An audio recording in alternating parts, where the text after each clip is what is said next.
introduce the Museum Foundation of the Philippines and its mission, I would like to introduce Museum Foundation Trustee, Ms. Glenn Fernando, to officially launch our museo. Thank you, Misha.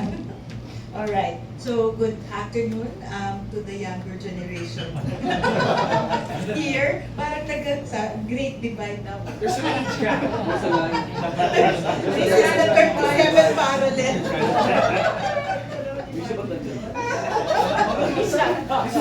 The old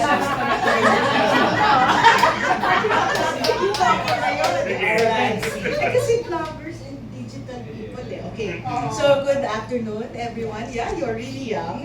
We are pleased to share with you an important development for the cultural sector and for the museums of this country. Across the country today, we see a lot of things happening and they're quite remarkable.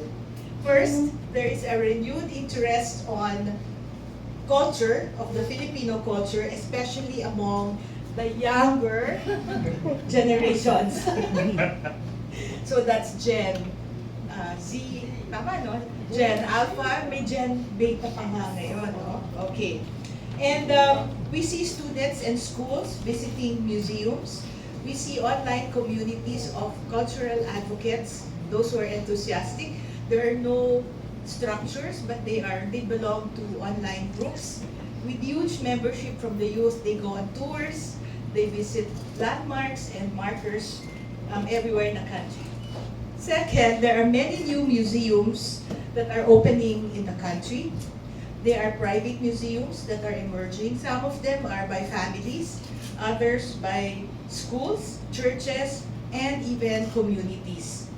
At the same time, we also see that the National Museum of the Philippines continues to expand its presence and programs across the country. So you see satellite museum, national museums opening in the provinces. So Iloilo, tama no? Davao, there's one in Cebu. Lastly, there seems to be a surge in the interest by the government, or at least government people, in pushing for stronger cultural protection, including initiatives led by Senator Lauren Legarda, who has filed 5 bills to strengthen heritage conservation. One of the 5 bills, in fact, that's currently being studied includes the establishment of the Department of Culture. For many years, or for as long as I can remember, culture, there has been no real Department of Culture. It has been, the government didn't know what to do with it. They kept it in the Department of Education, Culture, and Sports. But there are 3 different disciplines, or a government agency that's not a cabinet. So all of these things that are happening tell us one thing. The cultural sector in the Philippines is alive, it's growing, and it's robust. But despite this, we also see a gap. So this is where we believe, as Museum Foundation, we can make a difference. The museums might be increasing in number and visibility, but there is no national recognition program dedicated exclusively to museums and the people who run these museums. Many museum workers, whether they are curators, historians, educators, and cultural people, do very important and relevant and challenging work, but they do this very quietly, without fanfare, without recognition. What we see are fragmented recognition scattered across various government agencies or organizations, mostly for the visual arts, for film, for theater, for dancing, for music, but there has been none on museums and the museum people.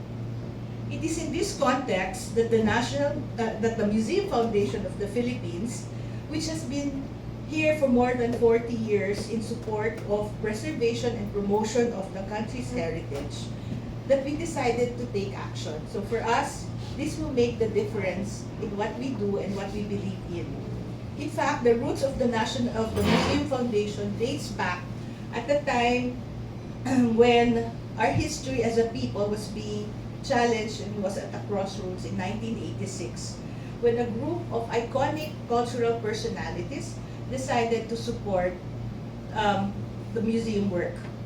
As we enter our 41st year, we feel that this is the right moment to launch something meaningful, something that strengthens the future of Philippine museums. We in the Museum Foundation, we believe we can further make a difference in nation building. And I know that these are big words, but they're also very meaningful. Today, we are proud to share with you the introduction of Ang Museo, Landan, there, gawad mula sa Museum Foundation of the Philippines. And you see, this is the logo, and there are three parts to the logo. The word is Ang Museo, and then the description is gawad ng Museum Foundation mula sa Foundation of the Philippines. And you see the baybayin letters on top, which really means ang museo. Hindi yan joke ha. Totoong ginawa yan. Very, very meaningful and well-researched. Okay.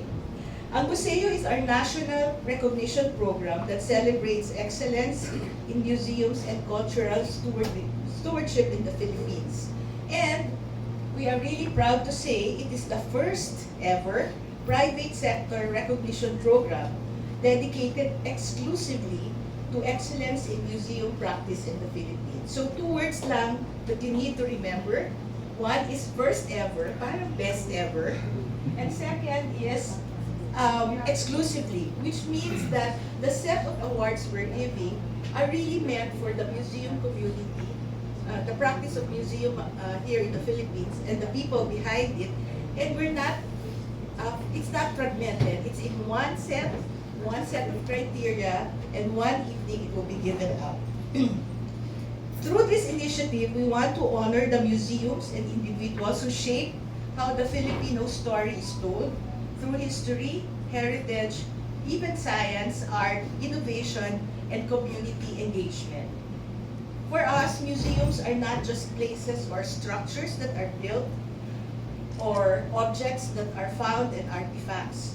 Museums are living institutions that keep our stories, our Filipino identity, and our collective memory alive.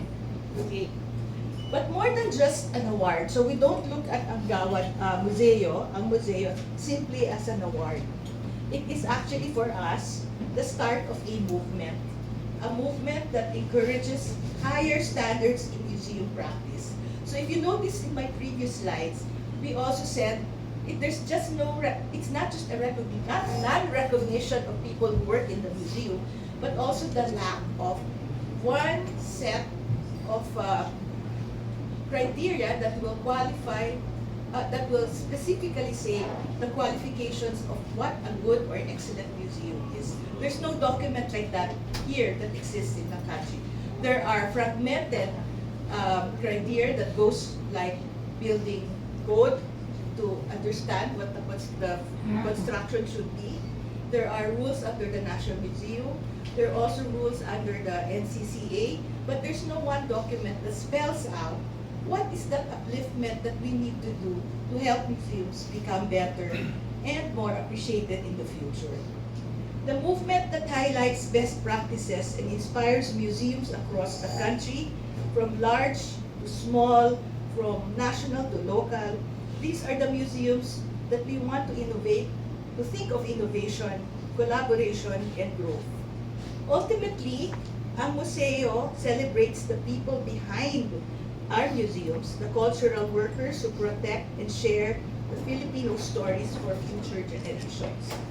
In many ways, the story of our museum is also the story of who we are as a people, as Filipinos, even amidst all of the clutter and the messaging that's happening today. Smile. Let me also add that if we share our love for heritage, we actually all bring life to it. And by recognizing them, we strengthen the future of our cultural heritage and strengthen our organization, the Museum Foundation. So thank you very much, and I'd like to say that this project is not just for our organization. We're not thinking of ourselves. Of course, it's part of the whole story, but what we're really thinking here is our role in nation development, in nation building. So thank you very much, and please support Kagawad. Thank you.